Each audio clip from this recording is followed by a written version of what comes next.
Rieccoci nell'ultima parte di Primus Inter Pares, appuntamento del mercoledì, gruppo TV7, come di consueto vi ricordo siamo in diretta sulla pagina Facebook, abbiamo parlato di sanità, dei vaccini in una maniera molto importante, ora stiamo parlando di economia e abbiamo sentito quello che ha detto Settimo Gottardo Bisatolo, nel ragionamento che ha fatto Mason del segretario della CGIA di Mestre. Mason ha ragione, Mason dice che le grandi imprese, il manufatturiero, non grandi imprese, medie e grandi imprese, hanno retto e stanno ripartendo. Anche grazie all'intervento sul credito, su questo lo disattendo un po' secondo me, perché attraverso ad esempio l'intervento di SACE tanti hanno provvista di denaro che stanno reinvestendo in nuovi investimenti. È vero però invece che c'è tutto il segmento del turismo e dei servizi collegati al turismo che langue, ma insomma lo capiamo bene, il meno 90% delle crociere è perché le crociere a Venezia in questo momento non ne arriva manco una. Allora, nei prossimi mesi, visto che il manifatturiero è ancora, come dire, garantito dal fatto che da un punto di vista sociale si prefigura che ci continui ad esserci il blocco dei licenziamenti, per fortuna.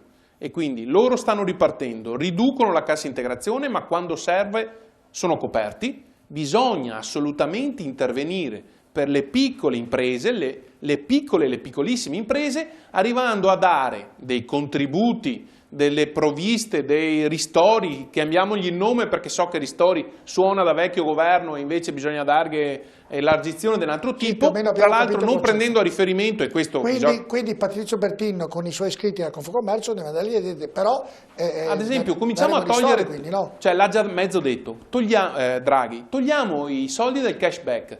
Tanto per essere chiari, io l'ho difeso in parte. Il cashback è uno strumento che dice se tu paghi con la moneta virtuale ti diamo anche una specie di incentivo e questo dovrebbe fare in modo che ci sia più un... Ho visto di quelle cose bizzarre. No, ma io sto dicendo che... io ho detto di togliere... Con il credito pagavano un euro. Eravamo soli noi della CGIA. Sto dicendo di toglierli. Che è una cazzata. Sto dicendo di toglierli. Là ballano 4 miliardi, non è proprio 100 lire. Mason ha detto che... Mason, prego. L'abbiamo detto ancora all'inizio, guardate che è una fake quella scelta là, 5 miliardi Bisato, 5. Ho detto 4,5, insomma, passa mezzo. 4,9 per l'esattezza.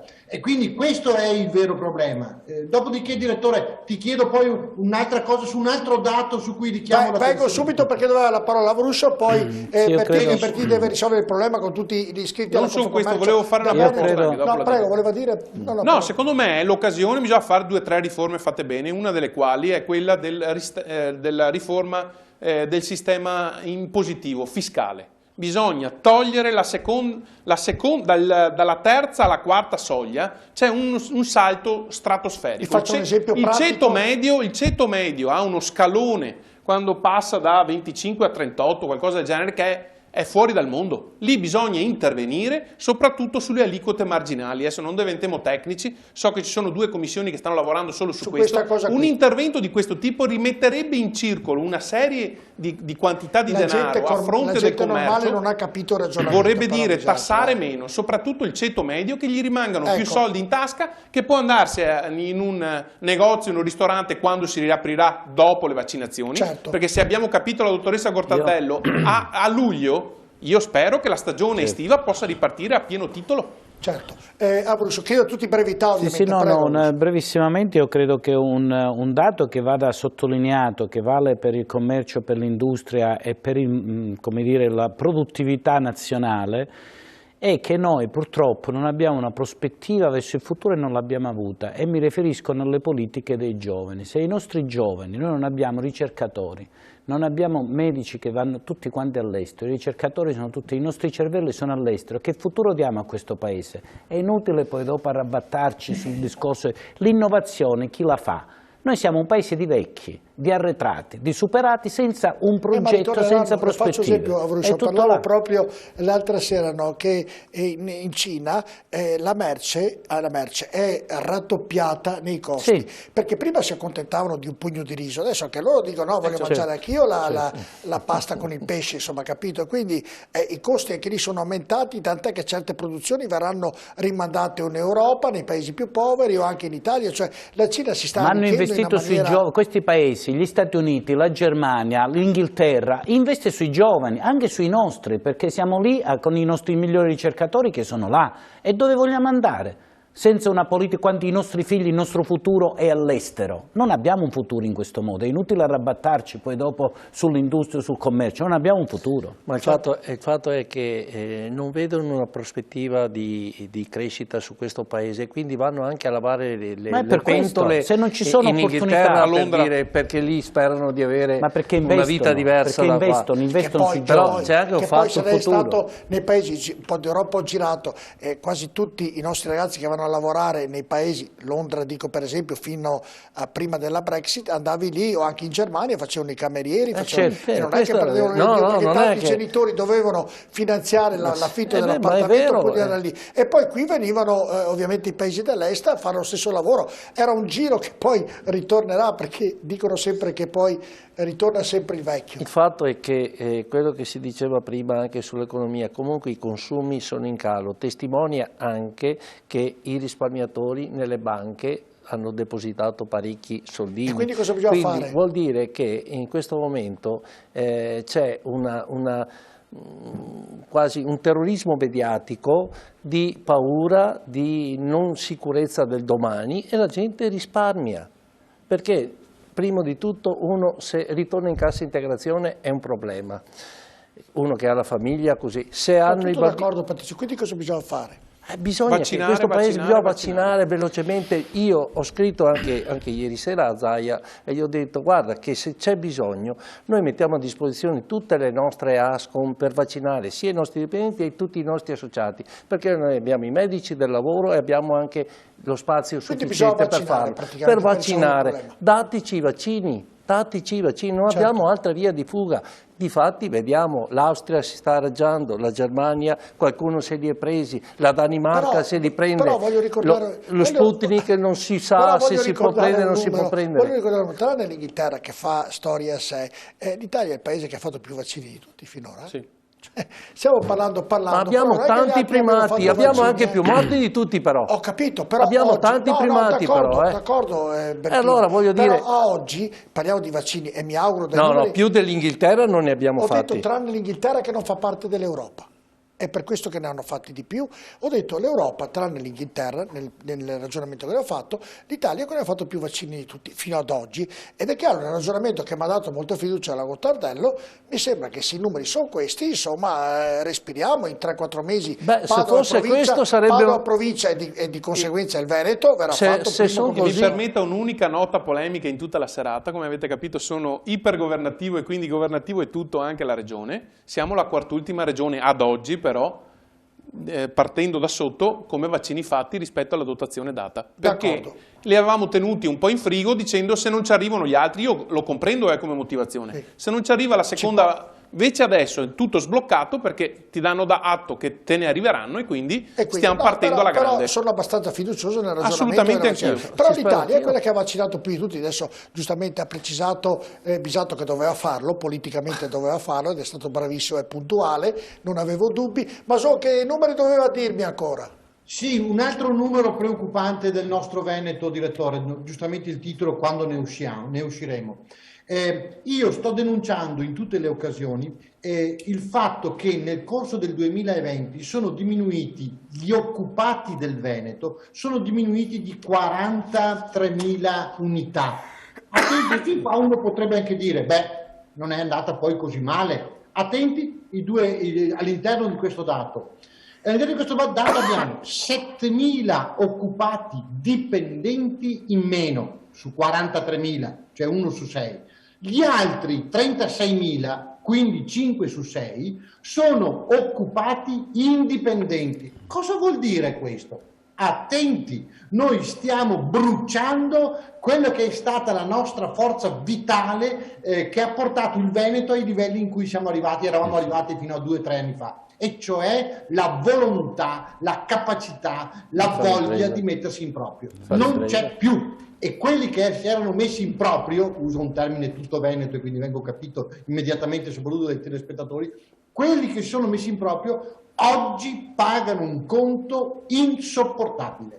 Questo è il dato vero. È Quindi normale, la politica o fa scelte su questo o non andiamo da nessuna parte. Ma è normale, se io apro oggi un'attività con il Covid, tra l'altro l'e-commerce e più il Covid, è chiaro che non essendoci ovviamente la possibilità, come diceva prima Patrizio Bertin, di commercializzare la merce che fa, è difficile che aprire, cioè i ristoranti. Hai ragione, direttore, ma io richiamo l'attenzione sul rapporto 1 a 6.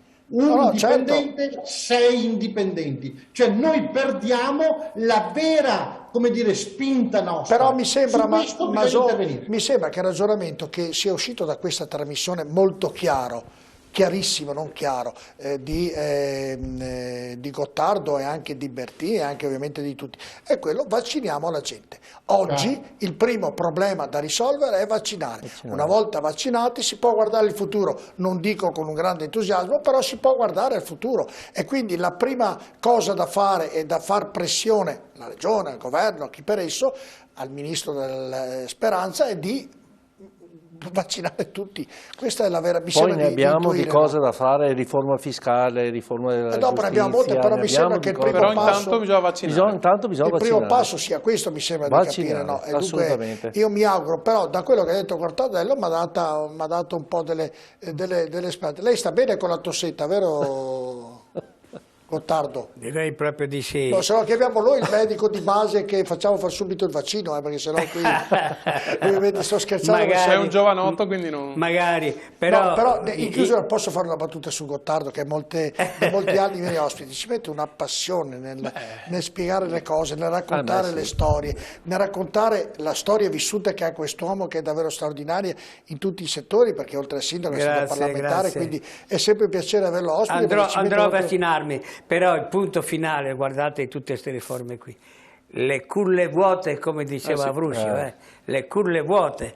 Qui finita da sto coronavirus ne usciremo. Tutte le cose che finiscono, mi insegnavano i miei nonni. Finirà anche questa. Però le culle vuote, dobbiamo cominciare a riempire le culle.